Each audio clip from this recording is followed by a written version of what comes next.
Salamafina Sunan Putri dari pengacara kondang Sunan Kalijaga menggelar sayembara. Pasalnya, kucingnya yang bernama KitKat baru saja hilang.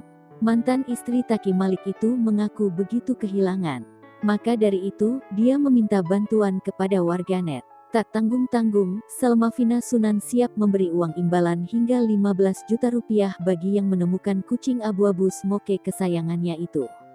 Untuk mempermudah pencarian, Salamafina Sunan tak lupa memperlihatkan ciri-ciri dari kucingnya yang hilang. Berwarna abu-abu dengan bulunya yang lebat dan bola mata yang hitam. Selain itu, wanita yang akrab disapa Alma itu juga memberi informasi jika kucing kesayangannya itu terakhir terlihat di Jalan Mertanadi Seminyak, Bali. Tak butuh waktu lama, warganet yang melihat unggahan Alma itu langsung memberikan doa agar kucing yang diduga berjenis Persia itu bisa ketemu. Sebab tak mungkin rasanya sang selebgram merogoh kocek dalam jika itu bukan binatang kesayangannya.